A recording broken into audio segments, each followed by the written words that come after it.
So you're wanting to make money investing and you've heard about Acorns. Well, I've recommended Acorns a number of times, but I've always just kind of given like a general overview of the app. This is the first time we're doing a really deep dive. Specifically, I'm going to get into what exactly makes up the Acorns Aggressive Portfolio. That's the one that should, in the long term, make you the most money. And it's the most risky, but it's the one that I choose to invest in personally. What is it really made up of? How is it invested? What companies are involved? Let's talk about it. In this video, I briefly went over what Acorns' new ESG portfolio is, and in case you missed that, I'll give you a brief recap. ESG stands for Environmental, Social, and Governance. And the companies that are in these ESG kind of portfolios, like the ones that Acorns offers now, can't suck in those areas. They have to actually do really well. I think it's really cool that there's this kind of like filtering nowadays, so you're not just stuck with whoever makes the most money. You can actually choose the kind of people that you want to invest with. How well or how poorly a company is doing at this is assessed by this third-party company called MSCI, and they basically give every company a rating so you know how well they're doing on this scale. If you're doing a really good job, you get a rating like A or AAA, and if you're doing a really bad job, you get a rating like C or CCC. Kind of reminds me of school grades. With the Acorns Aggressive ESG Portfolio, what they're really talking about is three different things at once. First, they're claiming it's aggressive. What that functionally means is that you've got more risk and more potential reward based on the mix that they put together as compared with other investments. More specifically, that means that it's almost all or completely all invested in stocks,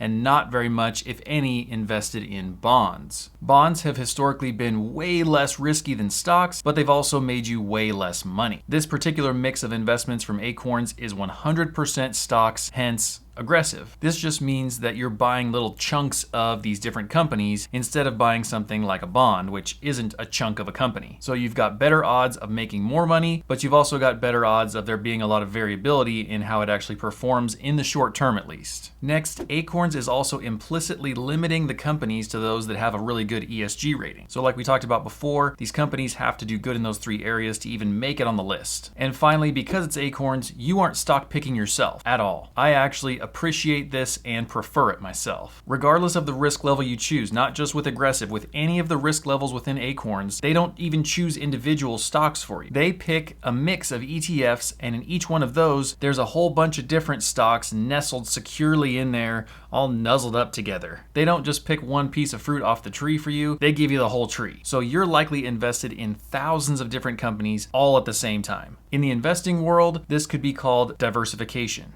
You have your risk spread all over. So if a company here or there has like a really bad year, or maybe they even go out of business, it really doesn't hurt you that bad. But overall, if the companies keep doing business, they keep making more money, and their stock price continues to go up, then that means overall your money goes up too. And this is what we're all here for. Or as they would say in The Mandalorian, this is the way. With all that context out of the way, let's actually talk about what makes up the Acorns Aggressive ESG Portfolio. Here's a little list of the descriptions that Acorns actually gives you, and then next to those, I put the specific ticker symbol for that ETF. And if you notice, they're using 5 different ETFs that all have 5 very different descriptions. Each one represents a different kind of company. Some are big, some are small, some are international, and even though it's an aggressive portfolio made up of all ESG stocks, this further diversifies your portfolio because you're not just investing in one kind of company. This is a really good thing because it could be really easy just to pick like the top 10 companies here and there because they're the top 10 for a reason. They've made a lot of money. But we don't actually want to do that because the top 10 companies don't always stay the top 10. So we want this kind of diversification so that our investments overall are safer while still getting us a really good return. Now let's talk about each ETF in a little bit more detail and really dig into what they're made up of. For the sake of this part of the video, I'll be pulling it up on my iPad and reading you information straight off of the iShares website. So each of these individual ETFs is an iShares product. So different investment firms will actually bundle together groups of stocks and put them into funds like these so that everybody else can just access them. Each of these ETFs are technically put together by iShares. This first one, which is large company stocks, is called ESGU. And if you go on the iShares website, it describes what it's really about, what the objective is, and it gets into a bunch of different detail. So ESGU is really about large and mid-cap stocks in the US. So that just means really big companies and medium-sized companies, which compared to the people I've ever worked for, these are all still very big companies. And they've all got to pass a certain bar as far as ESG qualities go. environmental, social, and governance. This is technically a newer fund because it's only been around for between 3 and 5 years. You can see that the history only goes back to that 3-year mark, but so far it's done incredibly well. A 3-year average of 18% is amazing. And of course, a 1-year average of almost 60% is incredible, but last year was 2020, so everything's done well since then. Some of the key facts are kind of important, but they're also not that important because none of this is going to change the way that I kind of think about it. But some of the things I notice is they've got a lot of net assets. They've got all equity as an asset class, which just means it's all stocks. There's 351 different portfolio holdings. So what that means is there's 351 different companies. In a little bit, I'll show you, if you want, all of those companies, or at least I'll link to this in the description so you can go back through and see all the companies in each of these, but there's a lot, which is good. Some of these numbers and figures people will use to kind of assess whether or not the overall fund or the overall company is worth investing in. I'm not a big kind of analysis guy. I basically go by an index fund if it's well diversified and if it meets the overall criteria that I want. Some people pay attention to things like a PE ratio, and if you have a really high PE ratio, that could scare people off. This PE ratio is sort of on the higher side, but honestly, a lot of companies persist these days with like crazy PE ratios. So all of those things don't really scare me off. I'm here because I trust that this is worth investing in overall. Now, specifically, these sustainability characteristics are relating to their ESG kind of grade, and this fund gets an ESG grade of A. So it's doing very well. I thought that this little section was super fascinating, this business involvement, because it's essentially like ratting out any of these really like hot ticket kind of businesses that if you're really against any of these, it will call out how much of the fund is made up of these companies. And so it's basically none of these controversial companies except for nuclear weapons is a little bit of it. So I don't know if that's like Raytheon or what other company that would be, but a little bit of this fund is involved in the production of nuclear weapons. And fees. Fees are actually a really big deal in your investment. So for you to know, in case you're more of a beginner investor, if you have an account manager, they typically charge massive fees. Then sometimes your actual investment company itself will charge some fees, like Acorns charges between $1 and $5. Then the actual fund itself, if you're choosing to invest in a fund, the fund will often have its own fees. So you might get triple feed depending on who you're investing with. For ESGU, the fees are pretty darn low at 0.15%, which is below my personal threshold of about 0.4%. Anything more than that, and it's kind of cannibalizing itself, I'm not that interested. So that's actually one of the few factors that I factor in with my own investment choices is, are the fees low enough? I need to have some very low fees. And finally, we get into the holdings, which actually makes up this ETF overall. And right now, this list is sorted by the biggest proportion of that company down to the smallest. So there's the usual suspects up at the top. All the FANG stocks, NVIDIA, Tesla, JP Morgan Chase, all these guys. Of course, they're up at the top. They're just these massive, insanely profitable companies. But as you can see, there's a ton of companies in here, 351, and many of them are highly recognizable. So whenever you put in money into Acorns, a chunk of it goes into this fund. And then within this fund, it gets fractured into 351 little tiny pieces, and they all get distributed in here based on this percentage that's shown. And it's kind of amazing to me that we can have access to so much diversity with so little work on our part. It's really cool. Yeah, there's just a grip of companies in here. HP, I don't know what Robert Half is. Hasbro, some nice toys and games. GoDaddy, Chipotle, GM, Copart, Etsy, Norton LifeLock, Royal Caribbean, just tons and tons of companies. Okay, let's keep going on. So then down here at the bottom, it actually breaks out the different sectors of the business world, if you will, of where are these companies actually doing business. Because there are different sectors. Like this is kind of getting into like a nerdy level. This whole video is really a nerdy level of like investment and thinking about business. But there are these different industries, these different business sectors. So what it's telling you is, if anything, you don't want to have too much in one area. And so this will let us know in this particular ETF, where are these companies doing work? You wouldn't want to have too much in IT, but this is pretty IT heavy. I mean, all the Google, Facebook, Amazon, Netflix, all those guys are all IT. Then healthcare, consumer discretionary financials, and on the way down. And then if you want to get really, really nerdy, there's even more paperwork that you can click on and you can get into the weeds even more. Okay, let's look at the next one, but a little bit quicker now. The emerging market stocks are under the ticker symbol ESGE. This one has a a slightly higher expense ratio at 0.25, but it still meets my personal criteria of 0.4 and below. These are also large and mid-cap stocks, but emerging market means that these aren't as well established, if you will. This is also a newer fund. It's not done as well historically as ESGU has, but we can't look at these kind of past history charts and let that be our predictor of the future. Just because it did 58% last year doesn't mean we can expect it to do 58% anytime soon. That was kind of a crazy black swan event. It was a very unique thing. It started in 2016, so it's fairly new. There's 348 different companies in this one. It actually got an AA rating, so it's even better than ESGU when it comes to these ESG ratings. Look at you showing off. None of these crazy controversial kind of sectors come up here. They're all 0%, so way to go. Like we said, the fees are a little bit higher, and then we get into what these companies actually are. So right now, a lot of emerging markets are outside of America and a lot of Europe, so we'll come in contact with a lot of Asian companies, potentially some African companies, I would guess. I don't know. This is the first time I've looked at this list right here with you live,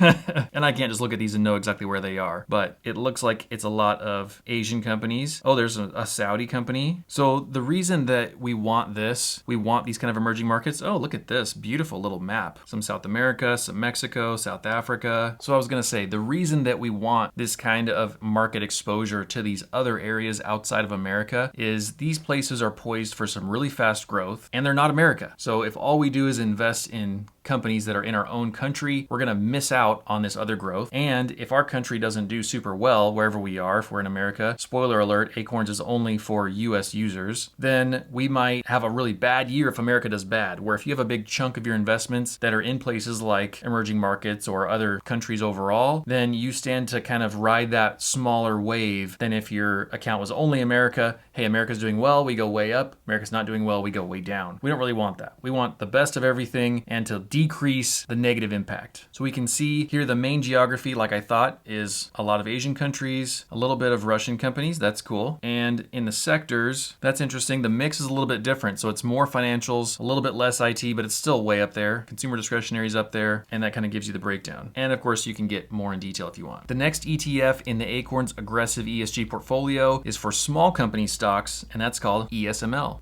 E-small. I like when they do that kind of stuff. This one has a nice little expense ratio of 0.17%, which I love. And so these companies really should be smaller companies, maybe things that we haven't heard of or only a few that we have. Because they're just tiny in comparison to like the Googles of the world. But they're still big enough to be a publicly traded company, so we can buy their stock. It's not like a little mom and pop company. And they've all got to still score really well on those ESG factors. So historically, this has done incredibly well, especially in just the last year. It's up almost 100%, which is insane. There's over 1,000 companies in this one fund, which is so cool to me. I love having that exposure to 1,000 different companies in one fund and sending one chunk of money. It does all the work for me. It gets an A rating, which isn't bad, still quite good. I would love to have said I got all A's in school. I did not. No business involvement with any of these big scary things like controversial weapons or civilian firearms or tobacco. Not that it's big and scary, but you know what I mean. Pretty darn low fees and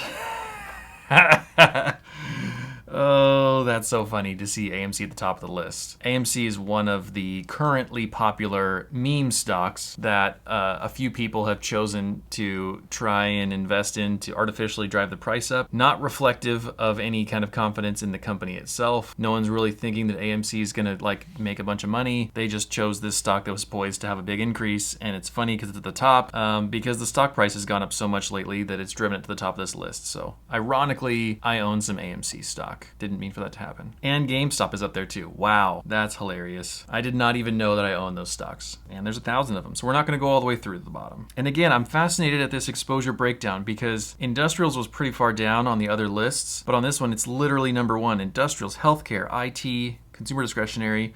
It's a much different mix, and real estate was near the bottom of the list on the emerging markets one. So I like that we're getting a little bit of a different breakdown on each one because I don't want to have all my eggs in one basket, even one sector of the business world basket. All right, let's look at the next one. Number 4 out of 5 is international company stocks. That ticker symbol of that ETF is called ESGD. So these are large and medium-sized companies in Europe, Australia, Asia, and the Far East with good ESG practices. Let's see what the deal is. Again, this is a relatively new fund. We only have numbers back a few years, but Overall, it's done pretty darn well. 467 companies, a AA rating, which is quite nice. Very little business involvement with any of these big ticker businesses. Again, nuclear weapons are on the list. I don't know how that keeps making it on the list. Low expense ratio of 0.2%. And let's take a look at some of the top companies here. Wow, Nestle. I wonder if that's Nestle South Africa. Nestle, Toyota, Unilever, L'Oreal, Sony, Commonwealth Bank of Australia, Adidas, Nintendo. I didn't know I had Nintendo stock, and a whole bunch of others. Heineken, I've heard that name. There are better beers than that. Hey, Komatsu. They make like tractors and industrial equipment and stuff. We had a Komatsu front end loader on our dairy farm. Hey, Fujifilm. What's up? I'm shooting on a Fujifilm camera. Check this out. Another Fujifilm camera. Love these things. And let's check out the breakdown of where these companies actually are located. Japan is the single biggest area, which is interesting. Little tiny green sliver there on the map. There it is. Whoops. The UK, France, Switzerland. So we're getting some exposure to these areas that we didn't in any of the other ones. It was either all US or in these emerging markets. They weren't typically overlaid with these markets. So we're getting some exposure all across the whole world, which is awesome. And finally, large and mid-cap stocks under the ticker symbol SUSA, S-U-S-A. So this fund has actually been around for a long time. It's the granddaddy fund amongst these 5 because we have numbers going back at least 10 years. And it's got a great track record. It's doing really well so far, right around the 10% mark. So that's an excellent return objectively. Inception date is 2005. Okay. 209 holdings in this fund, which are still great. Love it. An A rating, also great. Love it. None of these particularly interesting business involvement. Great. Sure. 0.25% expense ratio. Love it. And I see we already have some overlap here. So if you notice, we had Microsoft before, we had Apple before, we had Google, we had Nvidia. I'm sure we had Facebook and Tesla. So a lot of these we already had. So we're having kind of a double dip sensation happening here with this. But there are going to be some other companies in here that we don't double dip on. So we're getting all the benefits of the biggest companies and some of the medium-sized companies as well. Costco. And as far as where these companies actually are in sectors, man, in America right now, the top of the list is very typically IT, healthcare, financials. These are the industries that are really huge, really growing and making a lot of money. So inherently, we are kind of heavily weighted in that sector. These are all the individual bits and pieces that make up the Acorns Aggressive ESG Portfolio. That's a mouthful. It's the most aggressive offering from Acorns, and it mixes the aggressive nature of being 100% in stocks with the diversity of being able to say that you're in thousands of different companies, so you can ride that wave a little bit safer than if you were in only a handful of companies. If you're not yet investing with Acorns, there's 2 things you need to know right up front. First, they charge a monthly fee of between $1 and $5. I think it's totally worth it because I really like the service. I just have the $1 a month, the basic account, and it's more than enough for me because I already have a retirement account and kids UTMA and UGMA accounts with other people, so I only need the $1 per month account. It's great. Some people hate that they charge you a fee and refuse to work with them. So just so you know up front, that's one of their qualities. The second thing you need to know is Acorns, like I mentioned before, is only for US residents. I think they should expand internationally because I think they get a lot of business. It's a really good service, and I'd love for my international friends to be able to use their service. But unfortunately, you have to live in America right now to use Acorns. Also, look in the description for an affiliate link that I have with Acorns. What this does is if you sign up with that link and you deposit some money, then we each get $5. This just helps me to continue to make videos here, and it really is a big help, so I'd appreciate it a lot if you use that link. It does take a lot of effort to make these videos while I'm working full-time. I'm also a dad, and I'm training for my first ultramarathon. Speaking of that, if you want to see more ultramarathon training progress and watch me kind of struggle through running in the Arizona summers here, follow me on Instagram at Brendan Fitness and Money, and you'll get to see a lot more behind the scenes there, including my ultramarathon training. If you'd like to know more about Acorns ESG investing overall, check out this other video I have here about Acorns ESG portfolios, and you can see some more details. I've also linked it in the description in case you want to find it there. Thank you so much for being here, for watching this video, for remembering to not turn on your notifications because you already have tons of notifications buzzing your phone. Don't let me be another one. Turn off those YouTube notifications, catch my videos whenever you happen to see them, and keep the time with your family and friends as precious as it really is. Thanks, and I'll see you next time. Bye.